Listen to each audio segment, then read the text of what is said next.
एक प्रेमी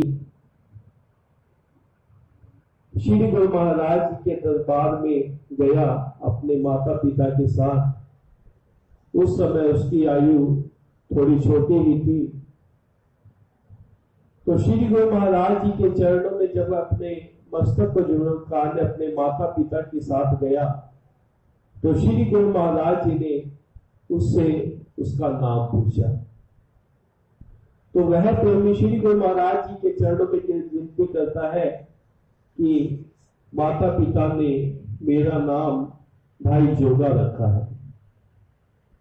तो श्री गुरु महाराज जी ने भी अपनी अपार कृपा दृष्टि उस बच्चे पर की और फरमाया, तू किसके जोगा है? तो वह बच्चा फरमाने लगा कि हे श्री गुरु महाराज जी, मैं आपके जोगा हूं। उस बच्चे के यह वचन सुनकर वह बच्चा क्या बोलता है, श्री गुरु महाराज जी क्या वचन फरमाते हैं, भाई तू साढ़े जोगा ते असी तेरे जोगे, यानी कि तू हमारे लिए है तो हम भी तुम्हारे लिए हैं। श्री गुरु महाराज जी के पहली बार वह बच्चा दर्शन करने गया तो उसके साथ कितनी कृपा हुई और वह बच्चा वही श्री गुरु महाराज जी के चरणों में सेवा करने लगा। गुरु दरबार की निष्काम भाव से सेवा करता, गुरुवाणी के पाठ को नित्य नियम से पढ़ता और श्री गुरु महाराज जी के चरणों में उसका बहुत ही प्यार बढ़ गया। जब गुरु दरबार में गया था तो वह छोटा ही था, 6-7 साल का था, लेकिन गुरु दरबार की सेवा करते करते उसका श्री गुरु महाराज जी के चरणों में इतना प्यार हो गया और सेवा करते करते वह वही बड़ा हुआ, उसकी जवानी की उम्र हो गई।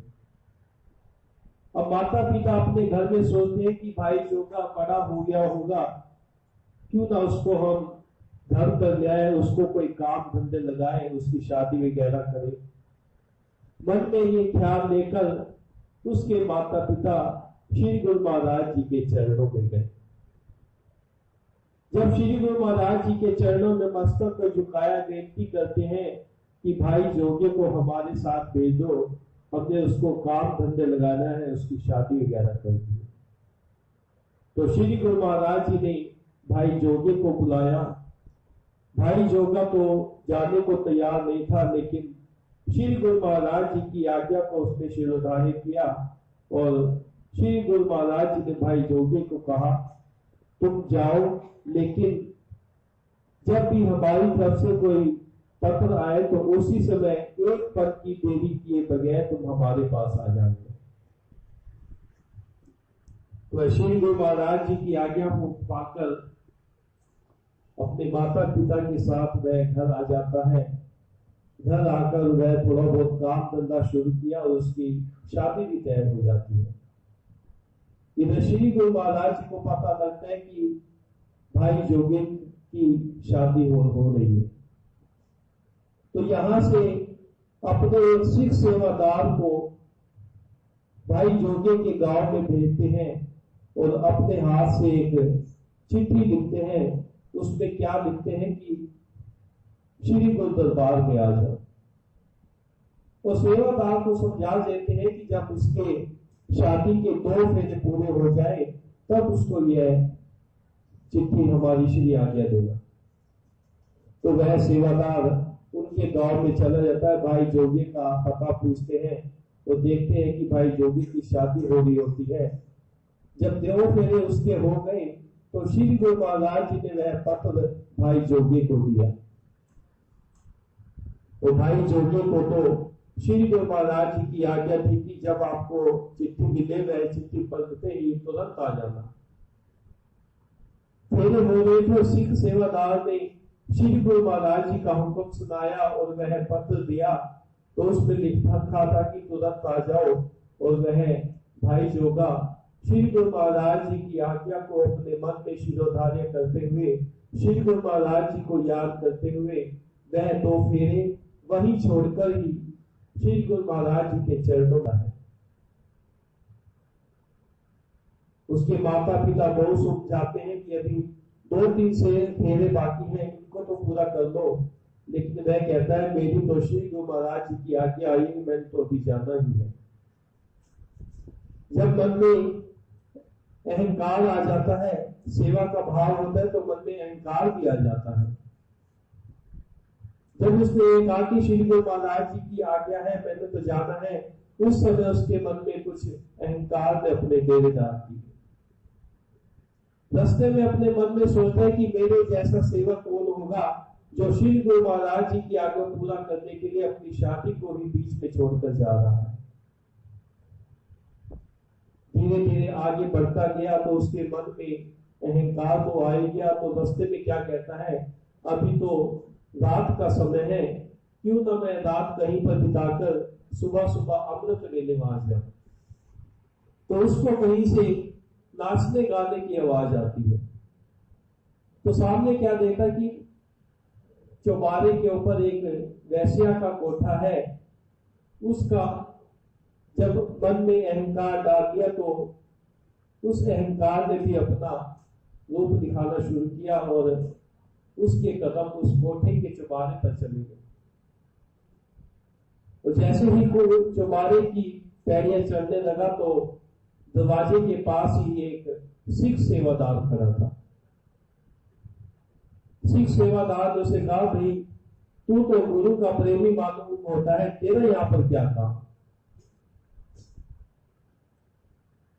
तो उसके बाद वह नीचे आ जाता है। दोबारा फिर वह कोशिश करता है, फिर वह सिख सेवादार समझाता है कि तेरे यहां पर कोई काम नहीं है। अब जब श्री गुरु महाराज जी के प्रेमी गुरुमुख भटकते हैं तो उनकी रक्षा भी श्री गुरु महाराज जी स्वयं ही करते हैं। अपना रूप बदल कर आते हैं और उस प्रेमियों की रक्षा करते हैं। जब तीसरी बार वह प्रेमी ऊपर कोठे पर गया तो सिख सेवादार ने उसको डांट कर कहा, भाई तू तो गुरु का सिख है, अमृत वेला है, तेरा तो गुरुवाणी पढ़ने का टाइम है, तू यहाँ पर क्या कर रहा है। तो वह कहता है, आप भी तो सिख मालूम होते, आप यहाँ क्या कर रहे हैं। तो वह सिख सेवादार कहता, मैं तो किसी की आज्ञा से यहाँ खड़ा हूं।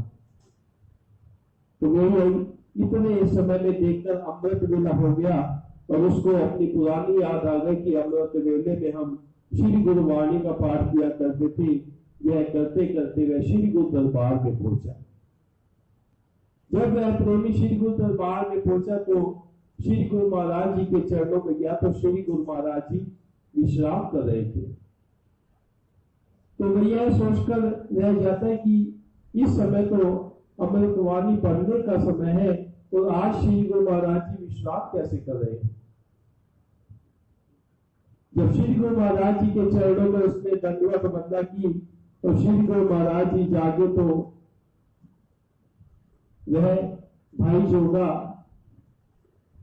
जो कि रास्ते से भटक गया था, श्री गुरु महाराज जी के चरणों में विनती करता है, हे भगवान मुझे क्षमा करो। तो श्री गुरु महाराज जी भी उसको माफ करते कहते हैं, भाई जोगा तू जो कुछ करता तो करता, सारी रात हमें उस वैश्या के कोठे पर तो मैं खड़ा करता। जब श्री गुरु महाराज जी के ऐसे वचन सुने तो उसकी आंखों में आंसू आ गए और श्री गुरु महाराज जी के चरणों में दंडवत वंदना करके क्षमा प्रार्थना करने लगा। तो कहने का भाव क्या कि जो श्री गुरु महाराज जी के प्रेमी होते हैं, गुरुमुख होते हैं, जो अपने रास्ते से भटक जाते हैं, तो उनकी सार संभाल भी सदगुरु स्वयं करते हैं। अपने वचनों की रोशनी से, अपने ज्ञान की रोशनी से उसको बचाते हैं, सही रास्ते पर लगाते हैं। ठीक इसी प्रकार ही हमारे श्री हजूर सतगुरु देवदाता दीनदयाल महाराज जी अपने शरीर पर अनेक प्रकार के कष्ट सहन करते हुए हम प्रेमी गुरुमुखों को भक्ति के रास्ते पर लगा रहे हैं, नाम की कमाई कर रहे हैं। अभी कुछ ही दिनों में देखो कोरोना महामारी से थोड़ी छूट क्या मिली, तो हमारे श्री गुरु महाराज जी भी श्री आनंदपुर धाम से कृपा फरमाकर इंदौर आश्रम, बेंगलोर आश्रम, मुंबई आश्रम, उसके बाद श्री प्याल धाम में, फिर लखनऊ, फिर गोंडा, कितने ही शहरों में श्री गुरु महाराज ने अपने शरीर पर कष्ट सहन करते हुए प्रेमी गुरुमुखों को जगाया। इसलिए हम जीवों के कल्याण के लिए, क्योंकि महापुरुष तो इस संसार के अंदर आते ही हम जीवों का कल्याण करने के लिए है। अपने शरीर में पता नहीं कितने ही प्रकार के कष्ट सहन करते हैं हम जीवों के कल्याण के लिए। उनका इसमें कोई स्वार्थ नहीं होता, वह तो निस्वार्थ भाव से ही प्रेमी गुरुमुखों के कल्याण में लगे ही रहते हैं। इन्हीं कुछ दिनों में कितने ही प्रेमियों को श्री गुरु महाराज ने अपने मुबारक दर्शनों से, अपने शुभ आशीर्वाद से प्रेमी गुरुमुखों को निहाल किया। अब आप सब भी श्री गुरु महाराज जी के प्रेमी गुरुमुख हैं। आप सबका भी यही फर्ज बनता है कि जहां महापुरुष हमारे कल्याण में लगे हुए हैं, हम प्रेमी भी श्री गुरु महाराज जी की आज्ञा बोध को हृदय में धारण करें।